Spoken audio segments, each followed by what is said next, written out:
ನಟ ಚಿಕ್ಕಣ್ಣ ಮದುವೆ ಆಗ್ತಿದ್ದಾರೆ. ಕಾಮಿಡಿ ನಟನಾಗಿ ಬಂದು ಹೀರೋ ಆಗಿ ಸ್ಟಾರ್ ಆಗಿರೋ ನಟ.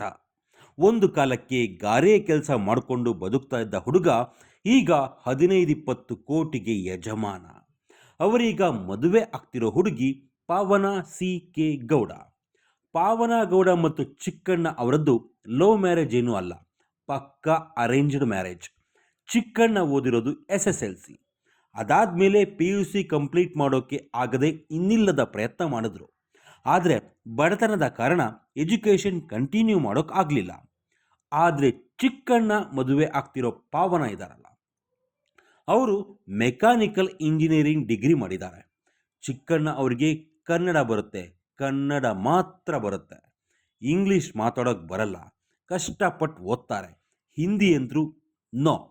ಆದರೆ ಅವರು ಮದುವೆ ಆಗ್ತಿರೋ ಪಾವನ ಅವರಿಗೆ ಕನ್ನಡ ಅಷ್ಟೇ ಅಲ್ಲ, ಇಂಗ್ಲೀಷು ಹಿಂದಿನೂ ಚೆನ್ನಾಗೇ ಬರುತ್ತೆ.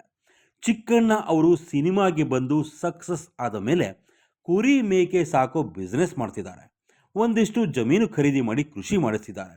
ಒಂದು ತೋಟದ ಮನೆ ಇದೆ. ಆದರೆ ಚಿಕ್ಕಣ್ಣ ಮದುವೆ ಆಗ್ತಿರೋ ಹುಡುಗಿ ಪಾವನ ಅವರು ಗ್ರೀನ್ ಔರಾ ಟೆಕ್ನೋ ವೆಂಚರ್ಸ್ ಅನ್ನೋ ಕಂಪನಿ ನಡೆಸ್ತಿದ್ದಾರೆ. ಅದು ಪರಿಸರ ಸ್ನೇಹಿ ಕೆಲಸ ಮಾಡೋ ಸಂಸ್ಥೆಯಂತೆ. ಚಿಕ್ಕಣ್ಣ ಬಡತನದಿಂದ ಬಂದವರು, ಆದರೆ ಪಾವನ ಶ್ರೀಮಂತ ಕುಟುಂಬದಿಂದ ಬಂದ ಹುಡುಗಿ. ಶ್ರೀರಂಗಪಟ್ಟಣದ ಮಹದೇವಪುರ ಗ್ರಾಮದ ಸಾವಿತ್ರಮ್ಮ ನಾಗರಾಜು ಅವರ ಮಗಳು ಪಾವನ. ಚಿಕ್ಕಣ್ಣ ಮೈಸೂರು ಜಿಲ್ಲೆಯ ಬಲ್ಲಹಳ್ಳಿ ಗ್ರಾಮದವರು. ಚಿಕ್ಕಣ್ಣ ಅವ್ರಿಗೆ ಎಷ್ಟು ಕಷ್ಟ ಇತ್ತಂದರೆ ದಿನಕ್ಕೆ 50 ರೂಪಾಯಿ ಕೂಲಿ ಕೆಲಸ ಮಾಡ್ತಿದ್ರಂತ.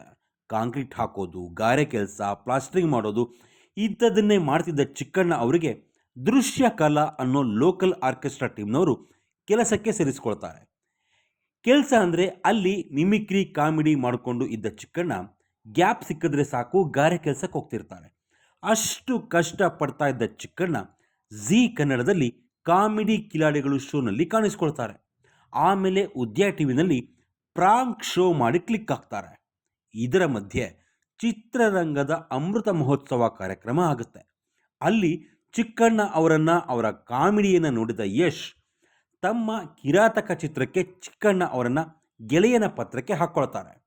ಅಲ್ಲಿಂದ ಚಿಕ್ಕಣ್ಣ ಅವರ ಅದೃಷ್ಟ ಬದಲಾಗುತ್ತೆ. ಯಾವುದೇ ಸ್ಟಾರ್ ಹೀರೋ ಇರಲಿ, ಚಿಕ್ಕಣ್ಣ ಇರಲೇಬೇಕು ಅನ್ನೋ ಲೆವೆಲ್ಲಿಗೆ ಹೋಗುತ್ತೆ. ಯಶ್, ಶಿವಣ್ಣ, ದರ್ಶನ್, ಧ್ರುವ ಸರ್ಜಾ, ಗಣೇಶ್ ಹೀಗೆ ಎಲ್ಲ ನಟರ ಜೊತೆ ನಟಿಸಿದ ಚಿಕ್ಕಣ್ಣ ಅವರಿಗೆ ಪ್ರಮೋಷನ್ ಕೊಡೋದು ಮಾತ್ರ ಶರಣ್. ತಮ್ಮ ಅಧ್ಯಕ್ಷ ಸಿನಿಮಾದಲ್ಲಿ ಚಿಕ್ಕಣ್ಣ ಅವರಿಗೆ ತಮ್ಮಷ್ಟೇ ಮೈಲೇಜ್ ಸಿಕ್ಕೋ ಹಾಗೆ ನೋಡ್ಕೊಳ್ತಾರೆ. ಅದಾದಮೇಲೆ ಚಿಕ್ಕಣ್ಣ ಸ್ಟಾರ್ ಕಾಮಿಡಿಯನ್ ಆಗ್ತಾರೆ. 2011ರಲ್ಲಿ ಚಿತ್ರರಂಗಕ್ಕೆ ಸಣ್ಣ ಕಾಮಿಡಿ ಕ್ಯಾರೆಕ್ಟರ್ ಮೂಲಕ ಎಂಟ್ರಿ ಕೊಟ್ಟ ಚಿಕ್ಕಣ್ಣ ವರ್ಷಕ್ಕೆ 10 ಸಿನಿಮಾದಲ್ಲಿ ಆ್ಯಕ್ಟ್ ಮಾಡ್ತಾ ಬೆಳೀತಾ ಹೋಗ್ತಾರೆ. ಯಶ್ ಮತ್ತು ಶರಣ್ ಜೊತೆ ಚಿಕ್ಕಣ್ಣ ಕಾಂಬಿನೇಷನ್ ಸೂಪರ್ ಸಕ್ಸಸ್ ಆಗುತ್ತೆ. ಯಾವ ಮಟ್ಟಕ್ಕೆ ಹೋಗುತ್ತೆ ಅಂದರೆ ಉಪಾಧ್ಯಕ್ಷ ಅನ್ನೋ ಸಿನಿಮಾ ಮೂಲಕ ಹೀರೋ ಆಗಿನೂ ಗೆಲ್ತಾರೆ ಚಿಕ್ಕಣ್ಣ. ಈಗಾಗಲೇ 100ಕ್ಕೂ ಹೆಚ್ಚು ಸಿನಿಮಾಗಳಲ್ಲಿ ಆ್ಯಕ್ಟ್ ಮಾಡಿರೋ ಚಿಕ್ಕಣ್ಣ ಈಗ ಬಡವರಲ್ಲ. ಮೈಸೂರಲ್ಲಿ ಅವರಿಗೆ ಫಾರ್ಮ್ ಹೌಸ್ ಇದೆ. ಬೆಂಗಳೂರಿನಲ್ಲಿ ಐಷಾರಾಮಿ ಅಪಾರ್ಟ್ಮೆಂಟ್ನಲ್ಲಿ ಫ್ಲಾಟ್ ಇದೆ. ಮೊನ್ನೆ ತಾನೇ ಭಾವಿ ಪತ್ನಿ ಪಾವನ ಅವರ ಜೊತೆಯಲ್ಲಿ ಗೃಹ ಪ್ರವೇಶವನ್ನೂ ಮಾಡಿಕೊಂಡಿದ್ದಾರೆ. ರೇಂಜ್ ರೋವರ್, ಇನ್ನೋವಾ ಸೇರಿ 7-8 ಕಾರುಗಳಿಗೆ ಓನರ್ ಆಗಿರೋ ಚಿಕ್ಕಣ್ಣ ಮೈಸೂರು, ಬೆಂಗಳೂರು, ಹುಟ್ಟೂರಲ್ಲಿ ಒಂದೊಂದು ಮನೆ ಮಾಡ್ಕೊಂಡಿದ್ದಾರೆ. ಕಡಿಮೆ ಅಂದರೂ 15-20 ಕೋಟಿಗೆ ಬಾಳ್ತಾರೆ. ರಾಜಾ ಹುಲಿ, ಅಧ್ಯಕ್ಷ ಸಿನಿಮಾಗಳಿಗೆ ಅವಾರ್ಡ್ ಕೂಡ ತಗೊಂಡಿರೋ ಚಿಕ್ಕಣ್ಣ ಈಗ ಕಾಮಿಡಿ ನಟ ಅಲ್ಲ, ಹೀರೋ. ಚಿಕ್ಕಣ್ಣ ಅವರಿಗೆ ಉಪಾಧ್ಯಕ್ಷ ಹಿಟ್ ಆಗಿದ್ದ ಬೆನ್ನಲ್ಲೇ ಈಗ ಲಕ್ಷ್ಮೀಪುತ್ರ ಅನ್ನೋ ಇನ್ನೊಂದು ಸಿನಿಮಾಗೆ ಹೀರೋ ಆಗ್ತಿದ್ದಾರೆ. ಜೋಡೆತ್ತು ಅನ್ನೋ ಸಿನಿಮಾ ಅನೌನ್ಸ್ ಆಗಿದೆ.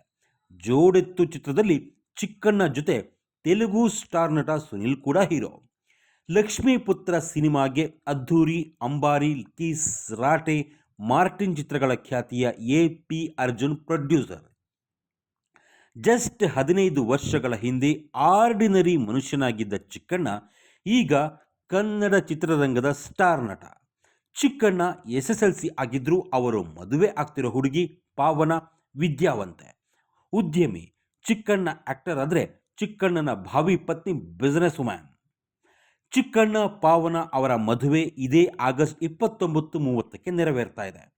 ಆಗಸ್ಟ್ 29ಕ್ಕೆ ಆರತಕ್ಷತೆ, ಆಗಸ್ಟ್ 30ಕ್ಕೆ ಮದುವೆ. ಆವತ್ತು ಮೈಸೂರಿನ ಸ್ಪೆಕ್ಟ್ರಮ್ ಹಾಲ್ನಲ್ಲಿ ಮದುವೆ ಆಗುತ್ತೆ. ಆಗಸ್ಟ್ 30ನೇ ತಾರೀಕು ಬೆಳಗ್ಗೆ 10:45ರಿಂದ 11:25 ಮಧ್ಯೆ ತುಲಾ ಲಗ್ನದಲ್ಲಿ ಮದುವೆ ಆಗುತ್ತೆ. ಆ ಮೈಸೂರಿನ ಸ್ಪೆಕ್ಟ್ರಮ್ ಹಾಲು ಎಷ್ಟು ದೊಡ್ಡದು ಅಂದರೆ ಒಟ್ಟಿಗೆ 3,000 ಜನ ಸೇರಿಸ್ಬೋದು. 1,000 ಜನ ಒಟ್ಟಿಗೆ ಊಟ ಮಾಡಬಹುದು. ಈ ಹಾಲ್ನ ಬಾಡಿಗೆ ದಿನಕ್ಕೆ 2.5 ಲಕ್ಷ ಇರುತ್ತೆ. ಊಟ ಸಪ್ರೇಟು, ಒಂದು ಊಟಕ್ಕೆ 750ರಿಂದ 1,000 ಇರುತ್ತೆ. ಒಟ್ಟಿನಲ್ಲಿ ಒಂದೇ ಒಂದು ದಶಕದ ಹಿಂದೆ ಗಾರೆ ಕೆಲಸ ಮಾಡಿಕೊಂಡು ಒಪ್ಪೊತ್ತಿನ ಊಟಕ್ಕೂ ಪರದಾಡ್ತಿದ್ದ ಹುಡುಗ ಚಿಕ್ಕಣ್ಣ ಈಗ ತಮ್ಮ ಸ್ವಯಂ ಪ್ರತಿಭೆಯಿಂದ ಒಂದೊಂದು ಹಂತ ಮೇಲಕ್ಕೆ ಏರಿ ಶ್ರೀಮಂತರಾಗಿ ಮದುವೆನೂ ಆಗ್ತಿದ್ದಾರೆ.